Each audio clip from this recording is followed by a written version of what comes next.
What's up, guys? We missed a week. We're back. This is, I think, episode 12. Sorry for the little delay, but we are back. I am back from Vegas. Last week we didn't go because I was actually gone. So excited to get this podcast started. Talk about my Vegas trip and everything Hyrox and everything resilient. So welcome to the show. Awesome. Welcome back, Josh. How was Vegas? Oh, man. In a nutshell. In a nutshell, it was lots of fun.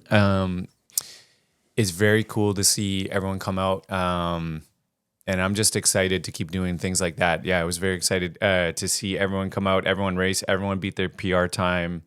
It was like a good sized group. I felt like there was like 10 of us. Wow. So it was like a intimate type of setting where we got to know each other. Everyone cheered each other on. Everyone made each other's races. It was perfect, man. It was like we were all spaced out, so we all got to watch each other. And then just the friendships built, and it was amazing. I loved every second of it. Awesome. So today's podcast, I wanted to ask you some detailed questions about Hyrox and your experience, because that was your second one. Yeah. Right. And but before we do, about a year ago, you were talking to me about, or no, I guess it was like 6 months ago, you were talking to me about traveling with a group of people from Resilience and basically doing these Hyrox competitions around different parts of the world, or mostly North America. That was kind of like the main, mission. Yeah. I remember when you talked to me about it, and I was like, that's a great idea. And it gives people something to train for and look forward to doing together. How was that part of the trip before we talk about the actual numbers and events and all those things? Yeah, I thought it was really cool. Like a long time ago, we did some retreats, and we did a retreat in San Diego, and it was really good for the just connection and friendships being built. Right. And then when Hyrox came around, and you see it going all around the world, it's just like, I found it's like a very organized, easy way to build community. Mm-hmm. And it was exactly what I envisioned, and excited to go to Miami with lots of people, because it's just, it aligns so much with what we're doing, the training that we're doing, trying to get better at your fitness, building connection, community, getting to know the members better, members getting to know other members better. Yes. So that's really cool. Yeah, man, it's kind of exactly what I envisioned, and excited for more. I know we're going to do more, and it's like a great excuse to go traveling somewhere. And it's not only the actual Hyrox event. It really starts with the drive over to the airport, and the airport experience, and kind of the build up to the event, and being on a plane together. Yeah.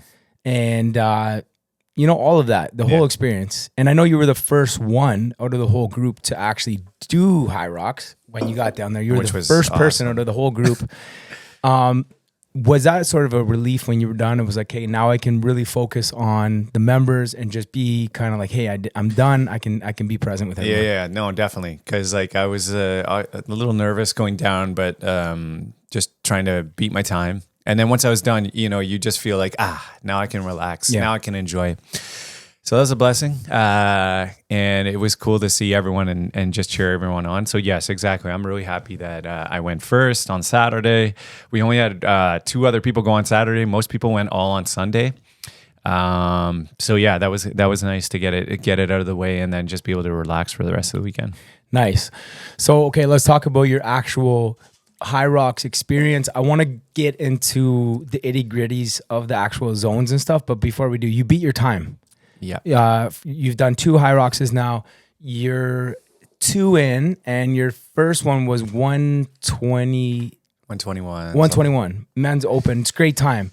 Your second one, what was your goal heading into Vegas, and what did you end up with? Goal is 115.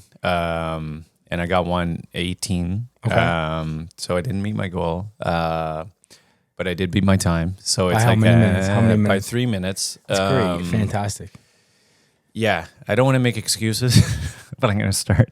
No, I was a little sick the week before, so my training wasn't like, I took a week. I got sick, took a week off, trained for a week, and then tapered for a week. So, it is that's a challenge, but no, it was very, very fun, and like now I can beat my Vegas time in Miami, hopefully. So you ended up with an hour and 18 minutes. yeah, in some odd In seconds. Toronto Yeah. was 100, an hour and 24, hour and 25. 121. Oh, so I'm sorry, 121. Yeah. So that's great. Congrats. Thank you. Thank you. And did you feel faster? Not only running wise, but through the zones. Well, it's such an interesting race. It's such an up and down race. So at parts, yes. At other parts, no. So I definitely felt like in the latter part of my race, I felt stronger. Like I know definitely there were times where I was like, okay, I'm running definitely quicker than I was in Toronto. Yeah. Especially after the lunges, my legs felt stronger. I pushed through, but it's I've been telling people like it is such a mental race because I went in feeling stronger. Definitely, I've been training harder. I'm definitely stronger. My legs, my upper body, and then when I got to the sled, which is the second station, pushing the sled, it felt really sticky, heavy, and gassed my legs. I cooked my legs, and then I start the run, and I'm thinking, oh shoot, I got like 6 more stations left. My legs feel like so heavy, and then it starts playing with your mind. You know, you start thinking, oh man, and I'm like feeling that pressure of beating my time. So it is such a mental race, right? So, and same thing. Like my experience was like during certain events, like the burpee broad jump, specifically lunges. When you're going through, it's so hard to tell because I was like contrasting it with what I was doing in Toronto. It's so hard to tell like how am I doing? Am I doing better than I was in Toronto? It's with the skier, the rower, you got your pace counter, right? So it's easy. You look at the number, you can tell how you're going. Very easy to judge. Wall balls, lunges, burpee broad jumps. It's hard to gauge how you're doing, especially when you're going full tilt, right? Right. Yeah. So very, very cool race. Awesome. Man, I love that. It really is a individual battle. Yeah. Or if you're with a partner, it's a real mental battle as you go through that course. Running. Let's talk about the running. So I know running is probably one of your strong suits as far as Hyrox goes. It's an area where you did well in Toronto and obviously did well in Vegas too. What were your split times on average, and did you feel different running? Because I know you focused on that over the last month and a half. Yeah. So my splits were 430 roughly in that 430 zone. So definitely I felt better. I felt like I can consistently take that up. I did a lot of compromise running in our training. So we often did training on Monday where we did like sled, and then we did a 1 kilometer run, and then we did whatever, right? So we had a lot of 1 kilometer splits, which I wasn't doing in Toronto. So I felt like confident doing that. Right. What were your splits in Toronto? Like 5. Oh wow. 4. Wow. No, 4. Sorry, no, 5. Not 5. Sorry, 4. High 440s, maybe 450. So a 20-second difference. Very encouraging to hear whoever's listening to this, because it's like, wow, you knocked off 15 to 20 seconds on average per split since October. That's a lot of time. So you take 30 seconds times it by 8. That's about 4 minutes off your overall time, which right there is your improvement to Vegas. Yeah, 20 okay, 30 seconds per lap. There's 8 laps. That's 4 minutes right there. Yeah. That's a lot of time that changed right there. So is it safe to say that the running is what got you 3-4 minutes faster? Definitely. Well, 20 seconds times 8 is minutes. Yeah, it's like two about of the 53, minutes. yeah. Yeah. So yeah, definitely. I think that definitely helped. I know in my Toronto run, I think I was running 430s, and then after I finished my lunges, I ran like almost a 550 or something because my legs were just so bad. Wow. So that I think I didn't feel that same thing when I was going into my Vegas run. I didn't feel that. Like I still ran sub 5 after the lunges, so I felt better. My next question would be about just the quality and the sustainability of like a consistent pace. Were your split times very close to 430 every time, or were you a little bit all over the map?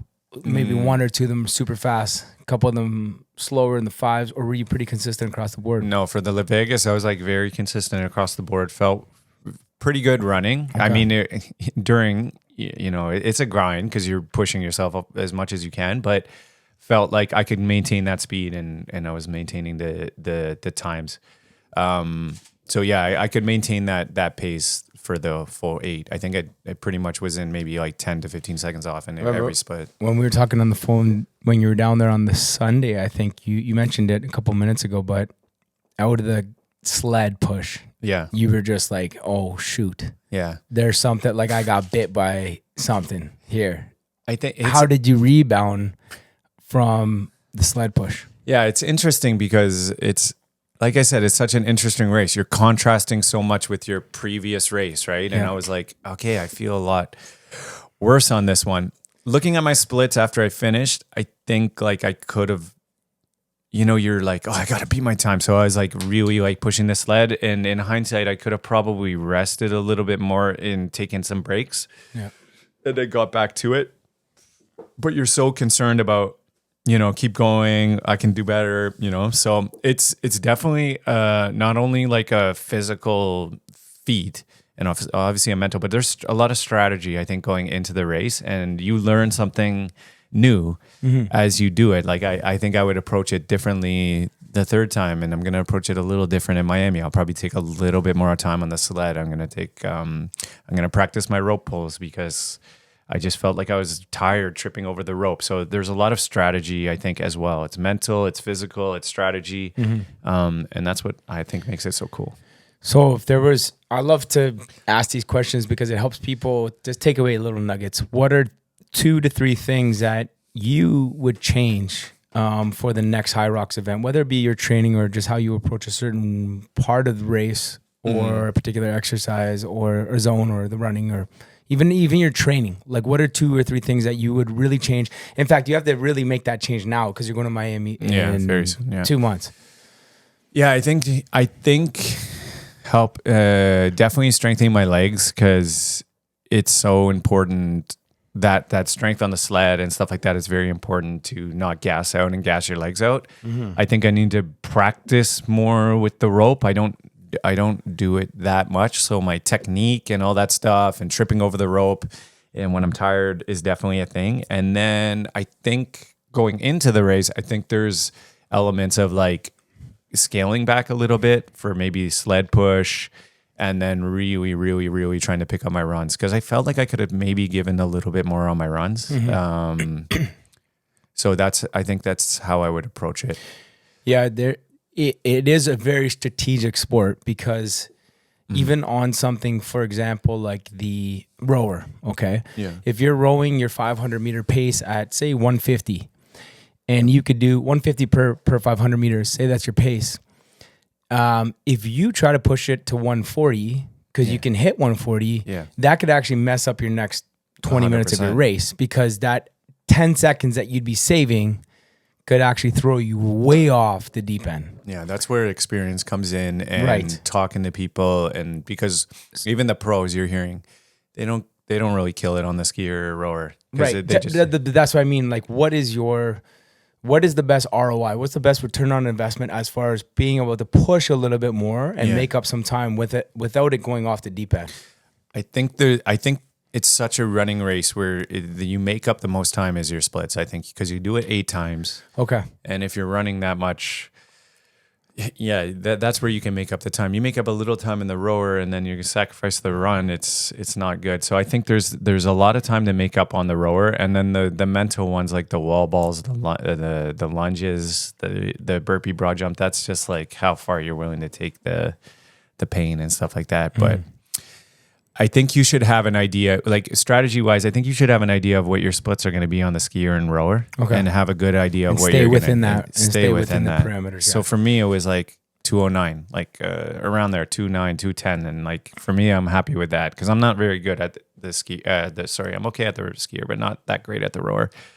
So for me, it's like, okay, I'm at that zone. I can pace myself. Those are great stations where it's numbers based. So you know how you're doing, right? Yeah, exactly. Karen and my wife, we were talking about that last night. I was like, there's different approaches what the pros are saying and people in general. Is what I'm asking you right now. Yeah. It is like, where could you made up time? I think a lot of people say, from what I've heard, is take the runs. Don't get out of the gate too hot. But I was saying to Kara last night, I said, jump out of the gate hot, because she's doing a solo in Houston in a month. Oh, shoot. So, and she's just been training hard, and she's a natural athlete. Yeah. And I was saying to her, I actually think you should push the run out of the bat, because when you go on the skier, it's exactly what you just said. You know where you need to stay within certain parameters to keep under control. Focus on stopping halfway in the sled each length. Yeah. Catch your breath, count to 10, go again.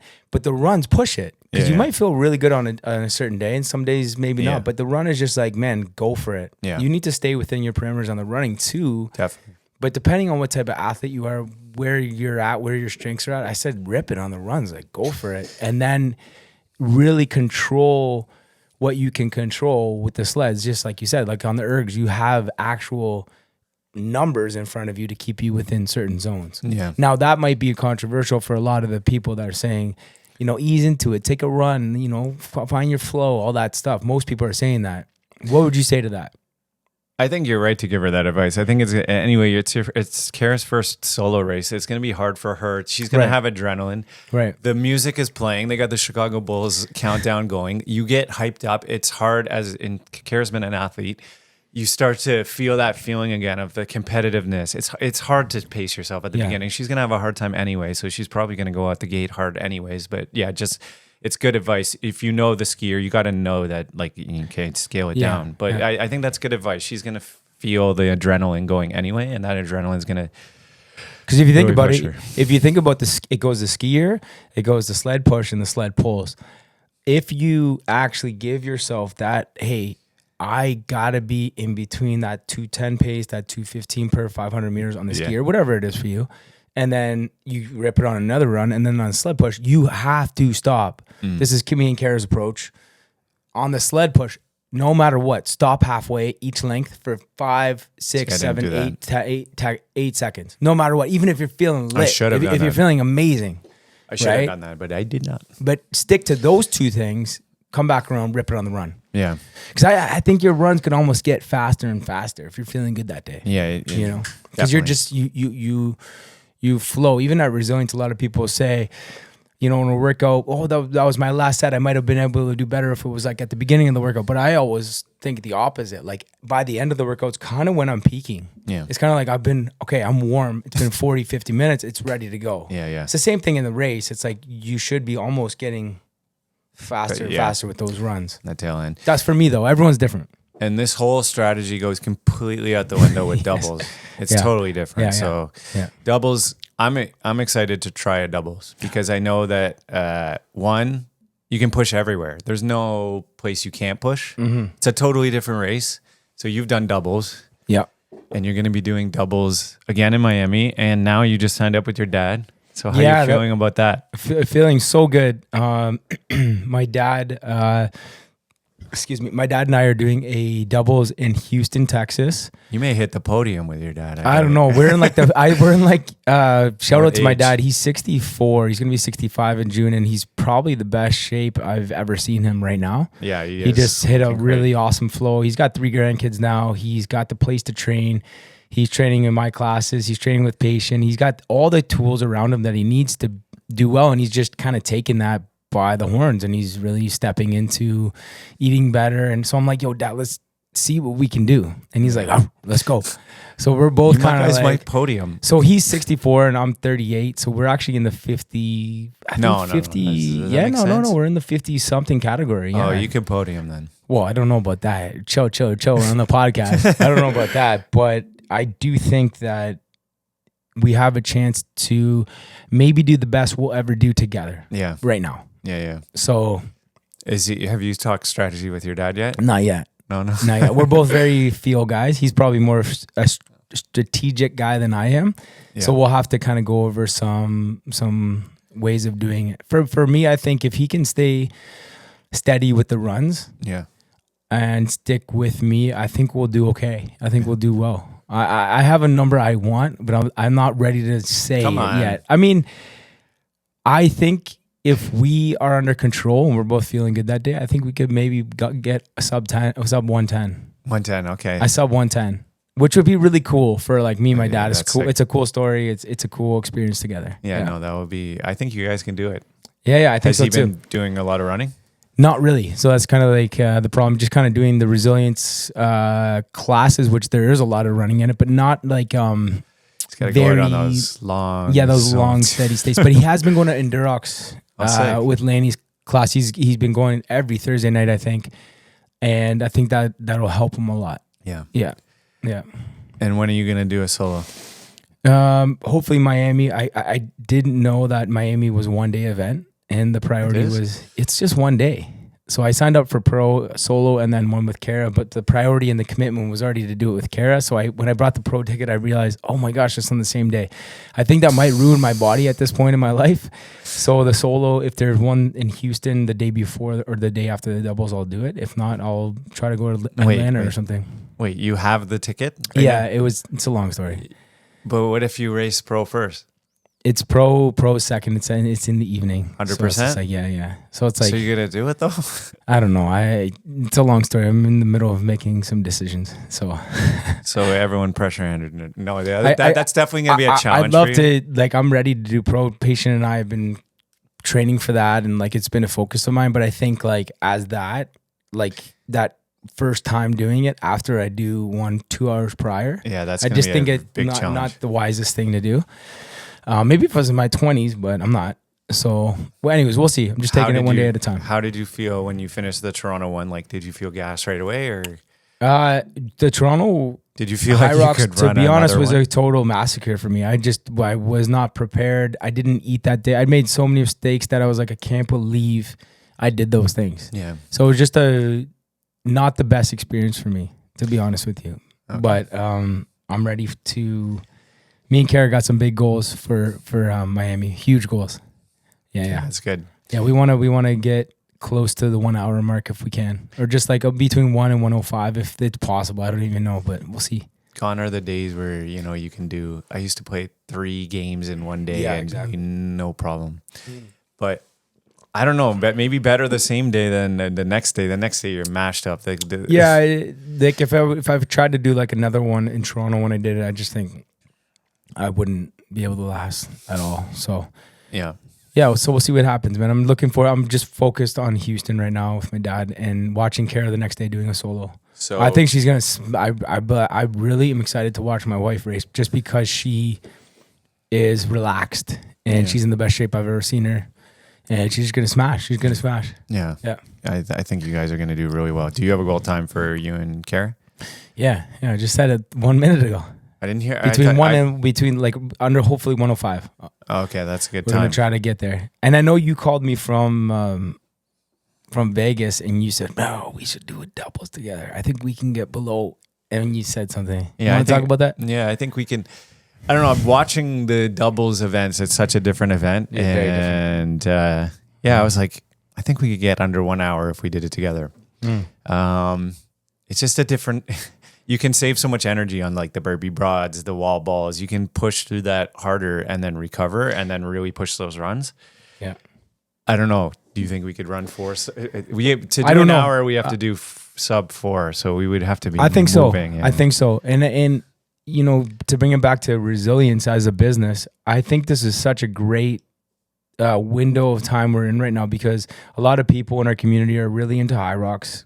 They love training for it. Even the people that aren't doing Hyroxes, the classes are bangers. They're just amazing classes. So we're in a window of time where me and you are 10 years into this business and we're training hard. And I think now's the time to take a shot.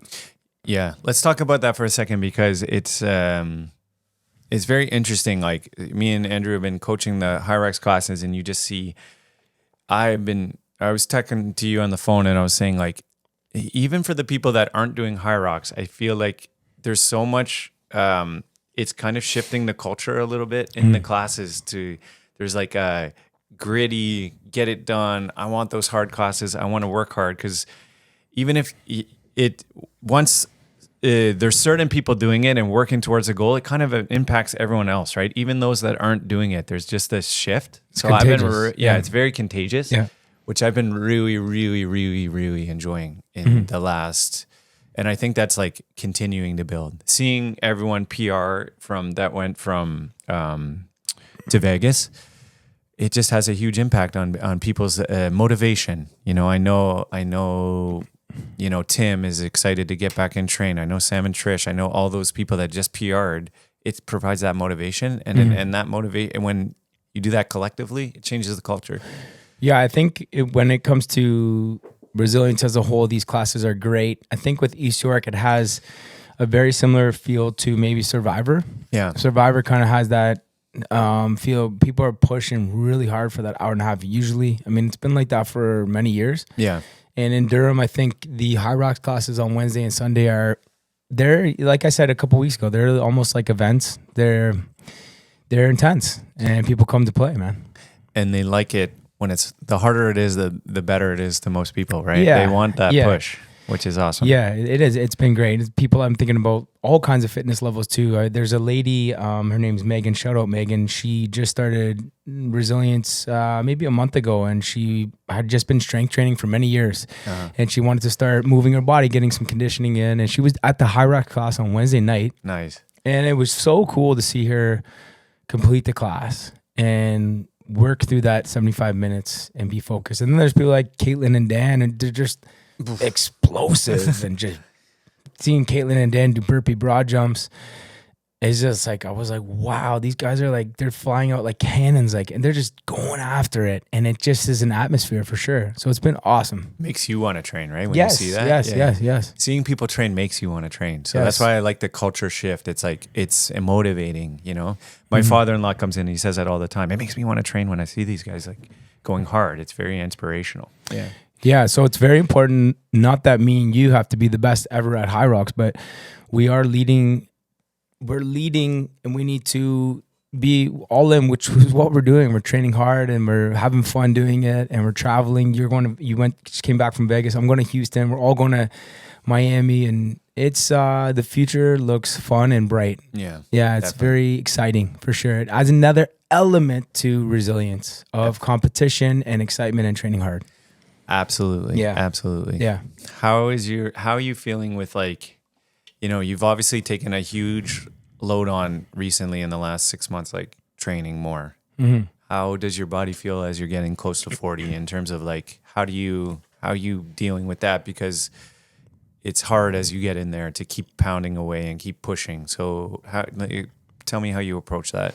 I'm feeling overall pretty good. I have recently come to a couple epiphanies where I'm realizing the importance of recovering. Yeah.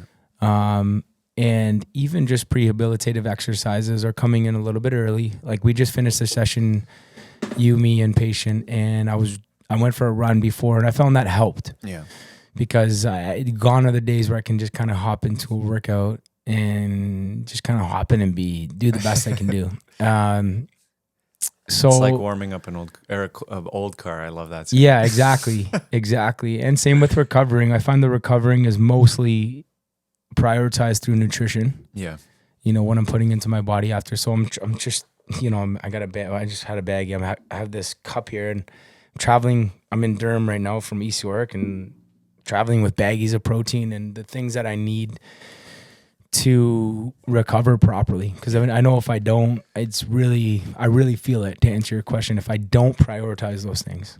Sometimes I'm still battling that, and I'm not, I'll forget my nutrition things that I'm focused on, or I might just hop into a workout because I only have an hour. And I do notice a big difference when I'm not able to execute those things that I need to outside the actual workout time. Yeah, I find I get like, maybe it's not muscle soreness all the time, but just like that, you hit that 3 p.m. and you're like, oh man, I'm gassed if you worked out. Yeah. Yes, I'm finding it. I'm doing good. Like I'm okay with the training load going up, but I'm also finding the need and the importance of focusing on things just outside the workout time. So shout out to my wife, Kara. She's really helping me with my nutrition, just thinking about like fueling, thinking about nutrition as fuel. We talked about this on the podcast a few months ago, but like really, if I really want to do well with this training at this age, I need to really fuel my body properly. Yeah. And sleep, to be honest with you, man, not a strength of mine. I'm all over the map with my sleep, so that would be the next focus, but one thing at a time. Yeah, can't do everything all the time. Got to keep it simple, man. overcomplicating things can really be discouraging. Yeah. So I'm doing one thing at a time. Yeah. Yeah. Good. Yeah, man. So I know with Miami, before we move on from Hyrox, it's going to be really cool because a lot of people from Resilience are coming. Tons of people, yeah. I'd say probably 20. I think more. No, Maybe every more. single time I go in, new client comes in. Oh, I'm doing Miami. That's there's so a cool. lot. There's That's a lot so of cool. people. Maybe 30. So yeah, let's just, before we kind of move on from the Hyrox part of it, it's like, you know, Josh and I have this vision to really use Hyrox in a way to help build community as well. Yeah. And it's going to be exciting to spend time with all those people from both locations down south, and, you know, even have like a beach day and just cheer each other on. One of the cool things I saw, Daniel was sending videos, you were sending videos. There's a bunch of people sending videos from Vegas. Just, there's a real aspect of cheering each other on and like looking into the crowd when you're doing those wall balls or that sled push, where you almost wanted, like, probably moments of like wanting to give up, and then you see Josh or you see Daniel or you see someone that you train with on the regular saying, you got this, like, come on, stay with it.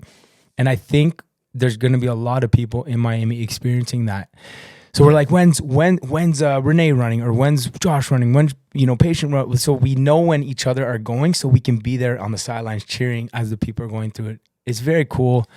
I'm excited for that. As someone that went through it and had people cheering for me, it really does help. And I've got that feedback. It helps seeing people. You just want to slow down and you're like, come on, you got this. You got this.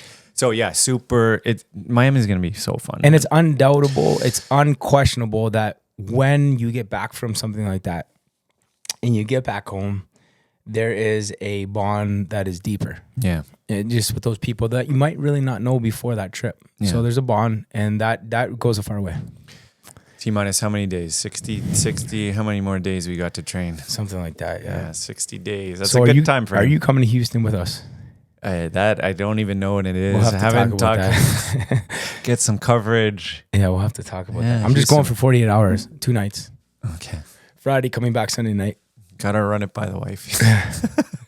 Okay, so looking forward to having some guests on our next podcast. But before we kind of flip the switch, let's wrap it up. It's a shorter podcast today. Yeah. With the Resilience Games is coming up next weekend. Yeah. We're about to go on IG Live, Instagram Live to just talk about it, answer any questions. But how are you feeling about it? And if you want to share kind of the priority, the main focus of the Resilience Games with the folks. Yeah.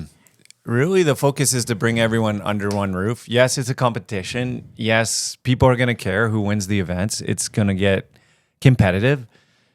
And that's okay. That's fun. But it's really about connection and cheering each other on, just like the Hyrox thing. You know, it's like we want people to come in and have fun, number one. That's the biggest priority. Cheer each other on, have some of that camaraderie, feel like you're a part of a team, which you are, and cheer each other on. So the big thing is just community, fun, connection, and then there's competition. Obviously, there's bragging rights and stuff like that, but that's not the main thing. But it's a thing. There'll definitely be some competitiveness to it. Awesome. What about you?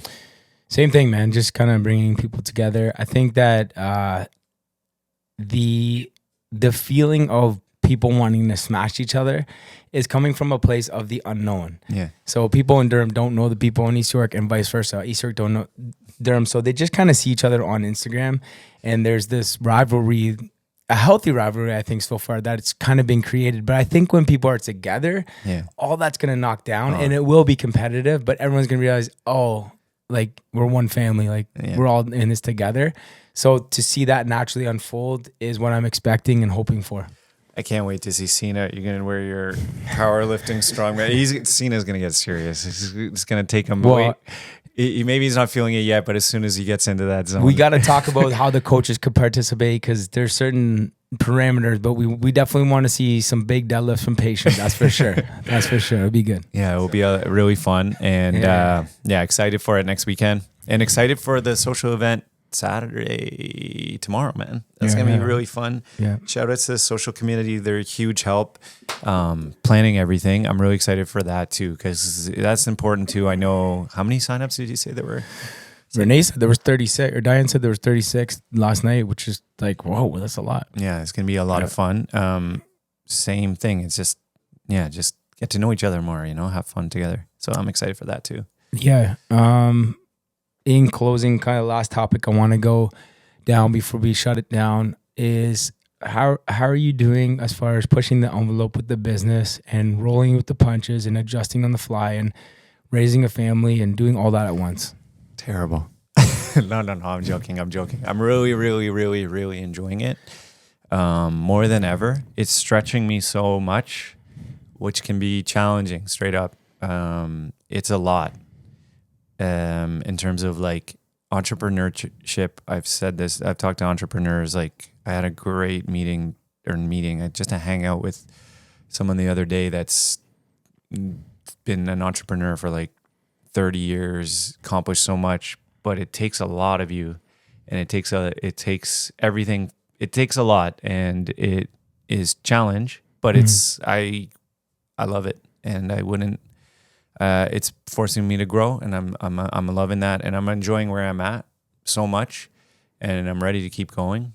I am, and yeah, I'm feeling good, feeling stretched, but that's what you're supposed to do.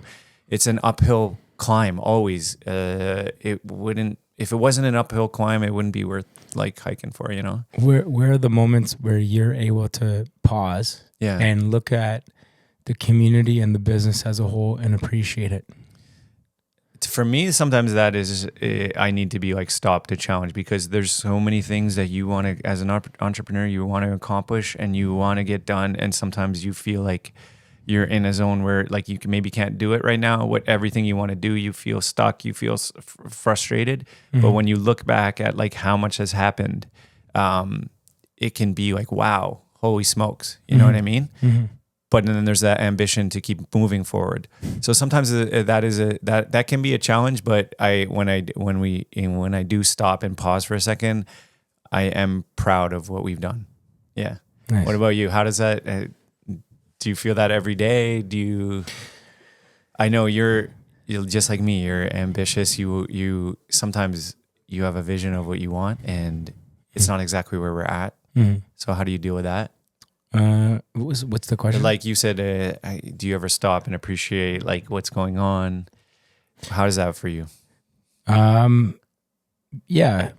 definitely. I think waking up and being proactive and remembering.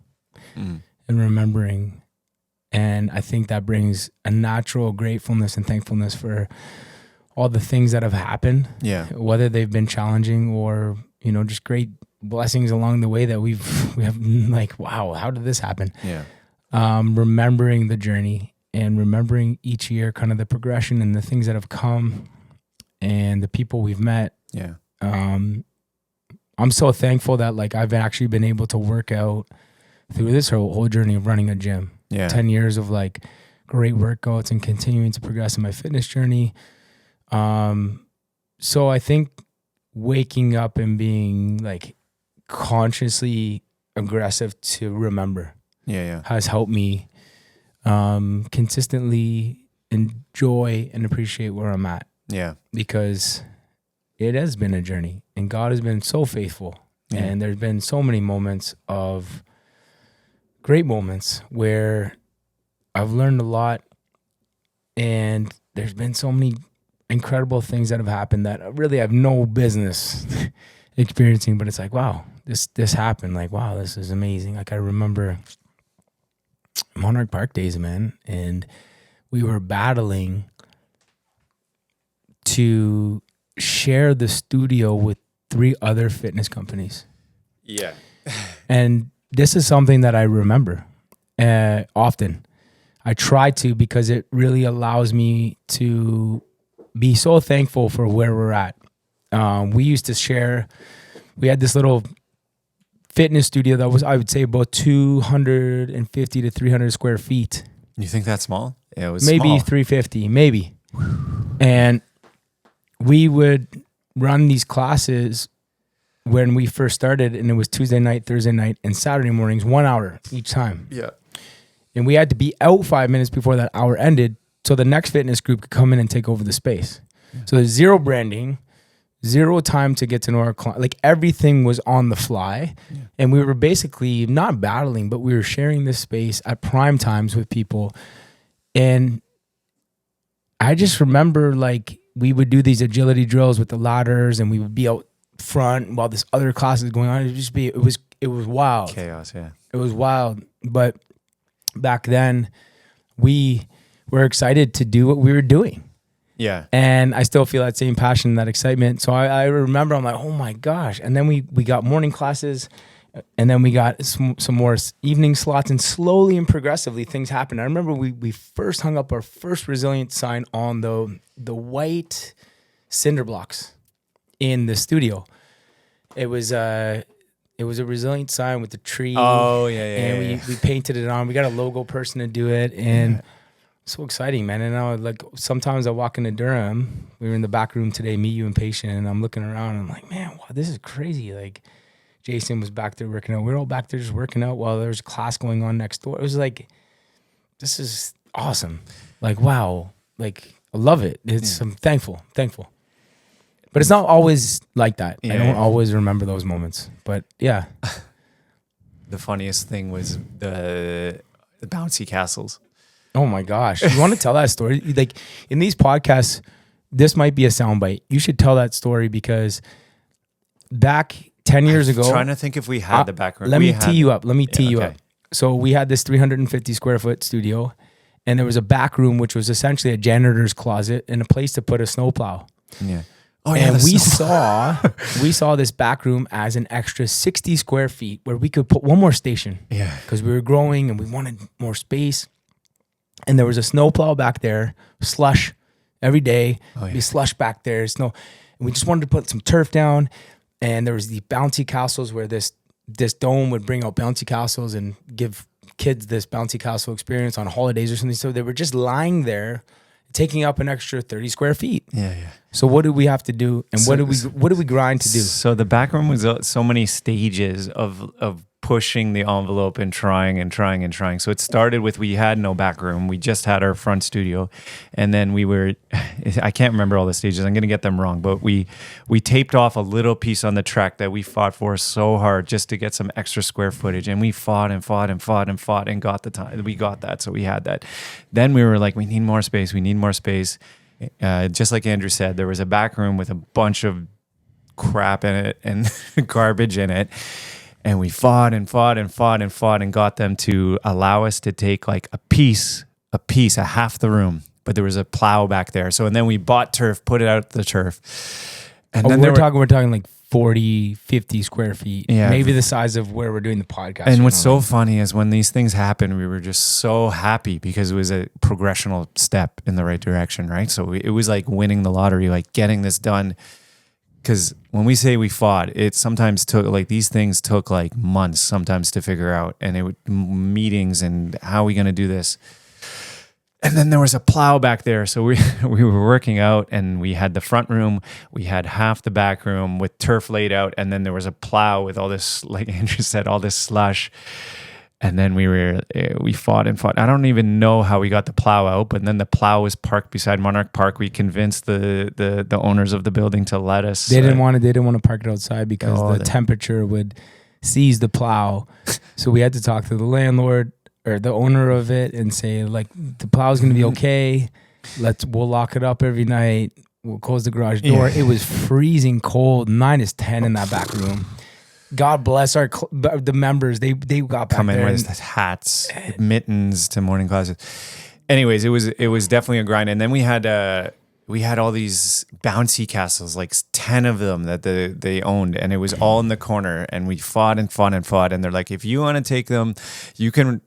I don't even know where we took them. To their other Mississauga location. So we rented a truck, moved them to this Mississauga location. So happy, bought more turf, put it out. But it has just been. Yeah, it's been some of those things, like, you remember them now, but they literally took months. Each step took months and months to figure out, but all progressional steps of making the business better. And when we wanted to do that, we never knew how it would happen or where that would lead to next. Yeah. And we're still in those moments right now. Absolutely. Even today. Yeah. So anyways, funny.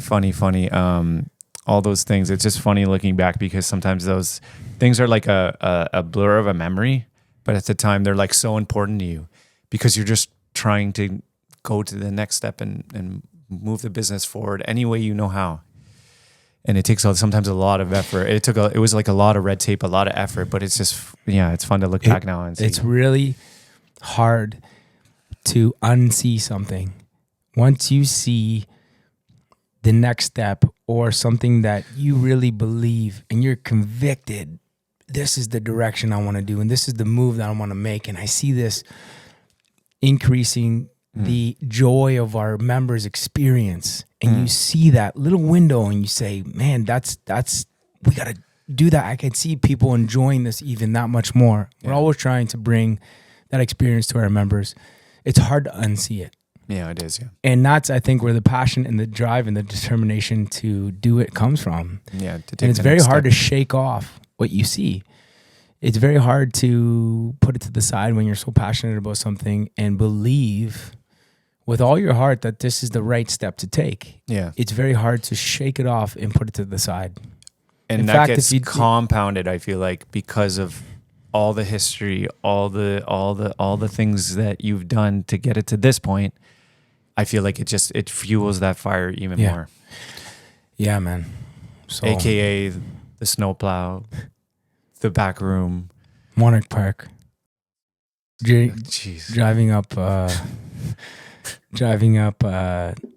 walking up Riverdale Park with the hockey bag. Oh, hockey junior. bag broke.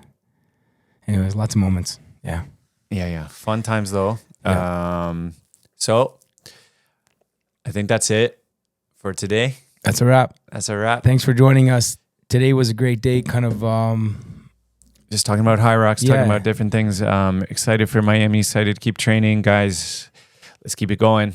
Yeah. See you next time. Thanks for joining us, guys. We'll see you next time.